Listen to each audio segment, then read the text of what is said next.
So if you get back on the highway, like you're gonna go towards Seaside or Portland, you'll merge. Je viens de me faire virer par la police.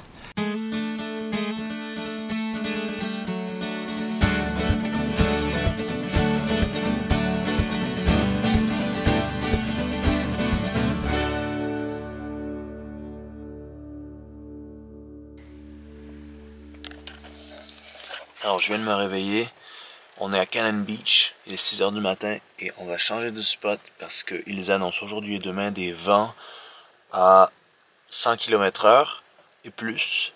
Et ça fait 2 ou 3 rafales que là c'est vraiment beaucoup trop intense. Alors que je suis même pas proche de la plage, est juste ici, je suis dans la ville en fait, je suis dans le stationnement municipal. La plage est de l'autre côté, là-bas.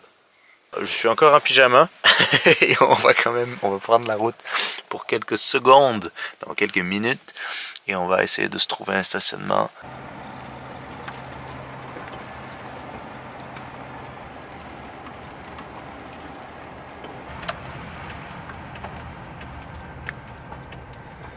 On entre dans la petite ville de Cannon Beach. Et là, il y a un stationnement, je sais pas s'il est bien abrité. Peut-être qu'il y en a un autre qui sera mieux abrité. Non, il est pas très bien abrité. Donc là, on est couvert. J'espère que ce sera correct.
So if you get back on the highway, like you're gonna go towards Seaside or Portland, you'll merge. It's just right up the road right awesome. there. I'll do that. All right, well, thank you. Thank you.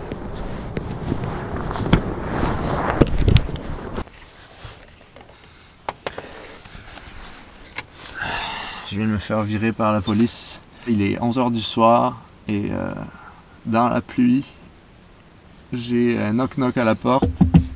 Je t'avais passé une super journée, tranquillo. J'ai adoré cette petite ville, mais là malheureusement, bon, c'est la loi. Le gars était pas méchant, mais il aurait quand même pu me laisser cette nuit ici. La réalité du boondocking, c'est que parfois, eh bien, on prend un risque et ça arrive que, ben, voilà, ça arrive. Bon, c'est pas grave. C'est juste qu'il faut que je reprenne la route. Là, il est 11 h, j'avais vraiment pas le goût de prendre la route. Et en plus, j'ai cuisiné des pâtes au vin blanc. Donc ça fait que ça sentait le vin blanc à l'intérieur du véhicule. Ça m'énerve un peu là parce que j'étais comme bien seté. J'étais en train de regarder en plus un épisode de Black Mirror qui était super cool sur les likes, notre société du like, de d'avoir des gens qui nous mettent des j'aime et à quel point c'est ridicule. En tout cas, ça m'a rompu un peu cette paix que j'avais parce que la ville était tellement tranquille aujourd'hui, tout était très tranquille. Mais malheureusement, on va prendre la route. Alors le policier m'a quand même indiqué un endroit où je pouvais m'arrêter à peu près à 5 minutes de là où j'étais. Mais c'est ça, hein, quand les policiers ils ont pas beaucoup de choses à faire, en général ils s'occupent d'appliquer la loi du parking de nuit. Ah, franchement j'embêtais personne en plus, j'embêtais vraiment personne et ça pue un peu de se faire jeter comme ça, mais bon, c'est la vie, c'est la règle du jeu.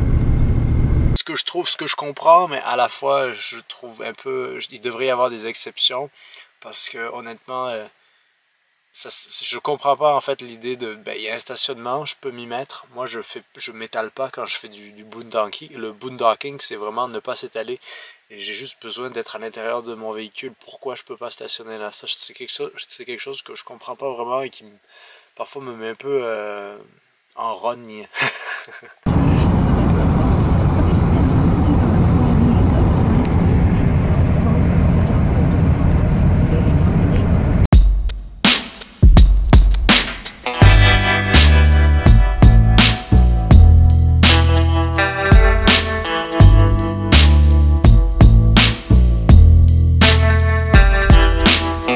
On est à la pointe de l'Oregon, vraiment à la frontière entre l'Oregon et Washington, donc le dernier état avant le retour au Canada. Et aujourd'hui, on va faire du vélo.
Voici des wapitis.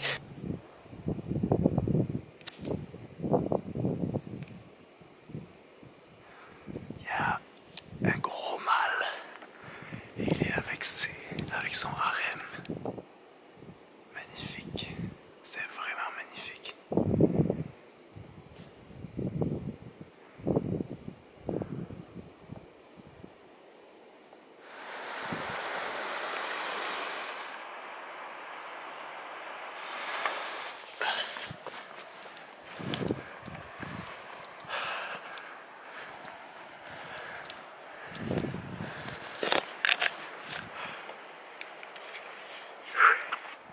Nous voici à la pointe de l'Oregon, la pointe nord-ouest, de l'autre côté de l'océan, enfin de la rivière, de l'embouchure du Pacifique, c'est l'État de Washington, notre dernier État avant de revenir au Canada.